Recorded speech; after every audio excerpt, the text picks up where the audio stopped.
Hi everyone and welcome to this recording. In this recording we are going to discuss about employees. So as a small business, whenever you are hiring employees, you need to be extremely careful about the process. The reason being, for example, most of the laws, provincial as well as federal, they tend to favor the employee versus the employer. So as an employer, you have to be super careful while hiring, while keeping them on rolls, as well as while terminating the employment for your employees. Okay, so let's start. So what is an employee? So the employer and employee relationship. So what is an employee? So this relationship is created by contract of service. Now that contract can be written or it can be even oral. So if you say to someone that he or she has to work for you, or you will pay someone for X number of hours for the work that he or she is providing, then even that oral statement can be considered as service of contract. Employer has the right to set the number of hours, right, and it should be reasonable according to the legislation that the province has. The employer grants rights to use tools, equipments, and premises. So as an employer, you are giving the right for your employees to use your tools, use your equipment, and use your premises. So example, if you're running a small restaurant, then you give the right to your employees to work in your kitchen, to work as servers, and to use whatever equipment that is reasonable for them to do the work. The employee gets a right to receive salary or wage. So against this right of giving permission to use your tools, you all, and against the, so once again, employees are giving you hours, and against those hours of work, you have to either pay them salary or pay them wages. Employers can set the duties that must be performed and how must be performed. So you need to clearly mention what duties are the responsibilities of your employees and how they have to perform those duties. So employment standards and human right legislation. So this is the governing umbrella under which each provincial law is made. It provides the minimum standards of work. So this legislation, the employment standards and human rights legislation, it provides the bare minimum standards. Now you cannot go below that standards. For example, if the standard mandates that you have 8 hours work day, so you cannot have a 12-hour or a 15-hour normal work day. So you have to follow that legislation, right, and keep it as a minimum benchmark. You can always have your contracts that are little higher than the minimum legislation. Legal frameworks are mostly provincial, so employment contracts and the framework of employment, it is given by the provinces. They are designed to ensure fair treatment and avoid discrimination. So you're right as an employer. So when you're advertising for an employee, so you're putting out an advertisement in, let's say, the newspaper, or these days in on different websites or different media, you have to make sure that it is not discriminatory. It should not discriminate against being a female. It should not discriminate against being racial minorities. It should not discriminate against age and such. So while giving out advertisements, you have to be extremely careful that you do not breach the discrimination clause. For example, you cannot put out an ad which says wanted, let's say, male construction workers. You cannot do that. You have to say construction workers. Both males and females have the right to apply for your job. The application and the interview process, it generally requires a resume or an application form. It is preferable to ask for a resume, because when you do an application form, you need to make sure that it is not discriminatory. But when you ask for resumes, the person, he or she, is providing the information willingly. So whenever you construct an employment contract, it is better to ask for resumes rather than having an application form. The application process should not contain any information that can be used to discriminate.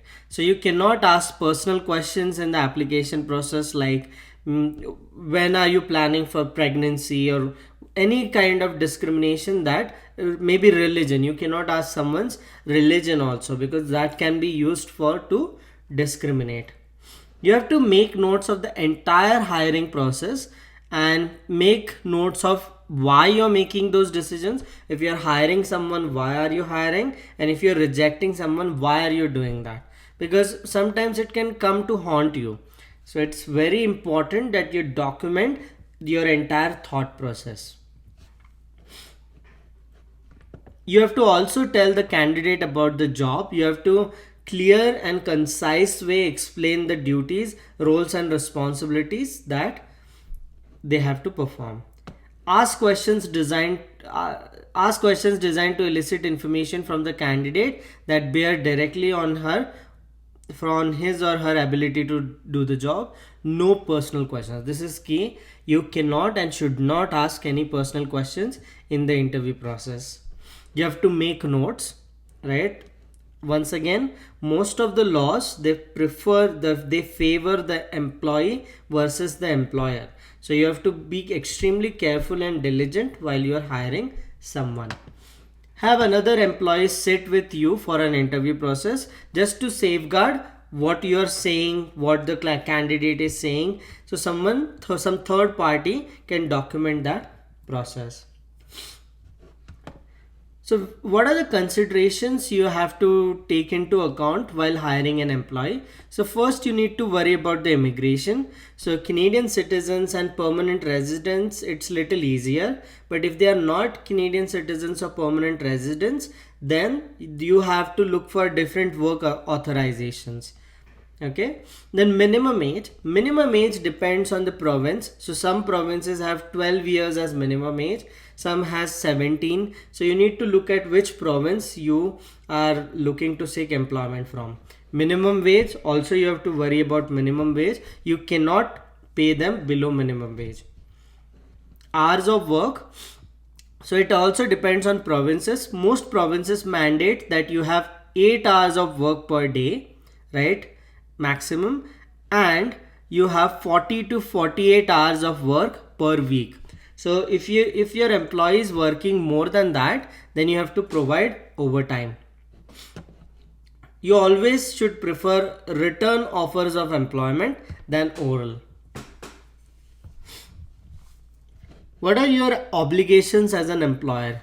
So your obligations are, you have to be concerned about safety. You have to provide a safe environment for your employees to work. You need to pay them regularly. You cannot hold their payments if they are due.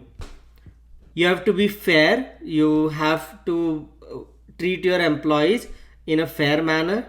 Meals and breaks. So certain provinces mandate that after X number of hours, you have to give them breaks and meals. Now, certain provinces say that those meals and breaks have to be paid. Certain provinces say they don't have to be paid, or certain jobs they have to be paid, certain jobs they don't have to be paid. So it depends on what is your circumstance. Overtime. So if you are employing someone and he or she works more than the stipulated hours, then you have to provide overtime. One way companies try to get around this is they hire you as a manager. Rather than hiring you on wage, they hire you as a manager. So they try to get around this rule. But even if they are trying to do that, if you're working unreasonable hours, you can take legal actions against your employers. Manner of payment of wages. Most of the small businesses as well as big businesses have bi-weekly payments. So they pay you bi-weekly. Some of them can pay you weekly too. Vacations, you have to provide the stipulated number of days as vacation. So each provinces will have employment rules that give you how much vacation you have to give, and you have to provide those vacations. Public holidays, unless and until your business is related to holidays, like you're in tourism, then the employee has the right to take public holidays as vacation. Now if they are not taking it as vacation, you have to give them an option of some other day in the week. And if that is not the case, you have to pay them 1.5 times their normal wage. So that is a consideration you have to bother about. Maternity and paternal leaves. So you, like, whatever is the mandated maternity and paternity leaves according to your province, jurisdiction, as well as federal laws, you have to provide them. Maternity leaves are mostly paid, so you have to pay for maternity leaves. Then sick leaves. Not all companies provide sick leaves, so you have to consider this if your industry, or like the industry you're working in or the company that you're handling requires that, right? But according, there are some laws that are coming up because of COVID that may mandate certain X number of sick leaves. You have to worry about minimum wage, age, and hours of work, like we have already discussed.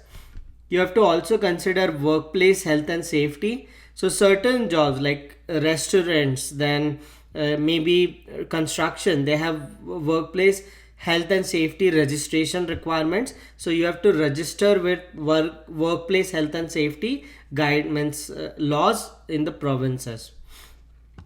This is important. You have to provide equal pay for equal work for equal value. So if an X person is getting paid $100 for doing like XYZ work, then Y person has to be paid the same amount. You cannot differentiate. And this is mostly regarding female employees. You cannot discriminate against female employees. If the male construction worker is getting paid $50 an hour to do the same work, the female construction worker also has to be paid $50 an hour for doing similar work. Now important is similar work.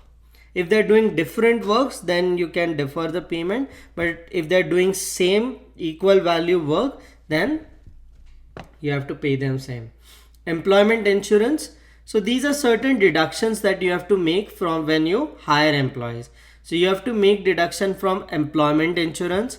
That is, you deduct from paycheck certain amount and you deposit with the CRA, and CRA uses it to provide employment insurance to employees. So if they go out of work, then CRA provides a safety net. Same way, Canada pension deductions, you have to deduct certain amount from employees paycheck and deposit under Canada pension plan for CRA. Income tax deductions also you have to make. So you have to make 3 deductions for your employees: employment insurance EI deductions, Canada pension plan deductions.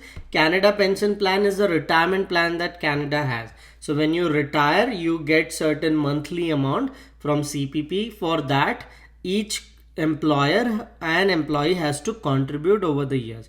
So the employer has the responsibility to deduct that amount from the paycheck.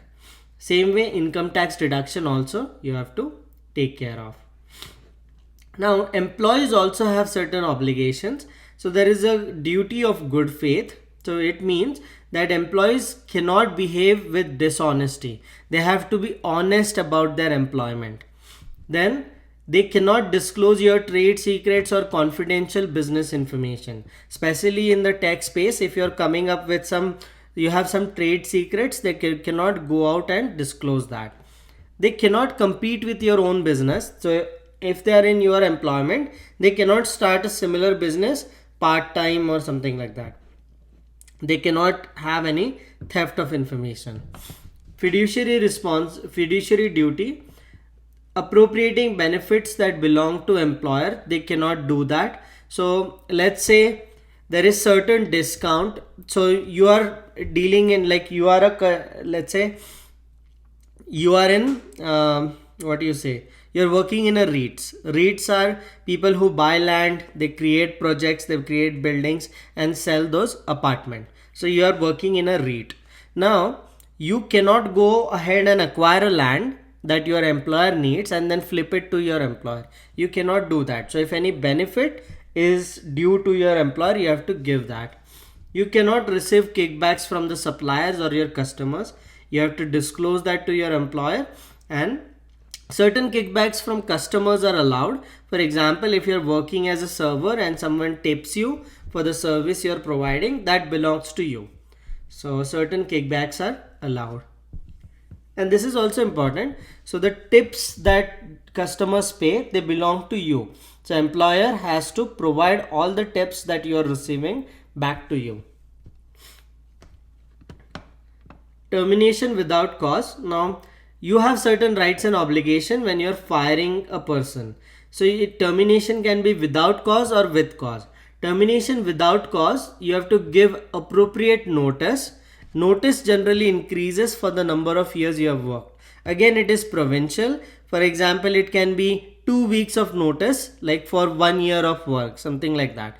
So as the number of years of work goes up, the notice that you have to provide also increases. If you do not provide notice, then you have to pay the relevant termination pay. So you have to pay them for the notice period if you want someone out of your business right away. Now you are exempt from certain from termination, like giving notice and termination pay, if these are the situations. If the employee was under contract and the contract expired, you may not have to give them termination without cause notice as well as appropriate pay. If you're in seasonal industries like skiing, so skiing doesn't work in summer months, so you do not have to provide them like termination pays. If they have been employed for less than 3 months, if you have employed someone for less than 3 months, you do not have to provide that. If there has been a temporary layoff, so in case of temporary layoff also, you don't have to provide the appropriate notice. Okay, what are temporary layoffs? Temporary layoffs means if your business has a downturn, then Government of Canada allows you to do a temporary layoff in which you let your employees go with a commitment to hire them back when the business returns. Example, during pandemic, lot of industries and companies have done temporary layoffs. Then natural disasters. So if your factory is burnt down or you had an earthquake and your factory is destroyed, then you don't have to give appropriate notice and termination pay. Then if there is willful misconduct, disobedience or willful neglect of duty by the employer, then you may be exempt from giving notice or termination pay.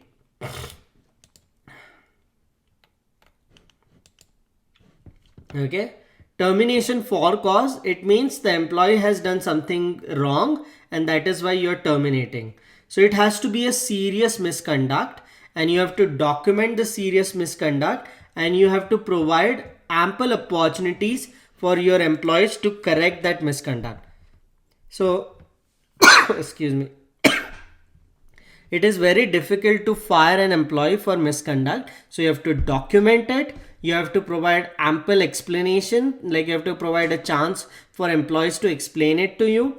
And you have to also give them an opportunity like to rectify and regret and to rectify that mistakes in future. If it is an habitual neglect of duty, again you have to document those instances and then maybe you can have a termination for cause. Incompetence, now law says that you have to provide appropriate training if you're hiring an employee. So if the employee is not performing, then before firing like him or her, you have to provide again appropriate training to do their work. Disobeying work rules, if they are consistently disobeying work rules, then also you can have termination of cause. But again, document it, have like give proper chances. It is not easy for giving a termination for cause because they can sue you back, so you have to be very careful. That conduct incompatible with employees duties or that has prejudges the employer's business, so conduct that is incompatible, then also you can give termination of cause. Willful disobedience of a reasonable request that you have put, that also can be one of the factors for termination of cause. Once again, for doing all of this, document it properly, give proper training, give consultation, and then if it doesn't work, then you can fire the person. Now, the employees always have a wrongful dismissal claim against you.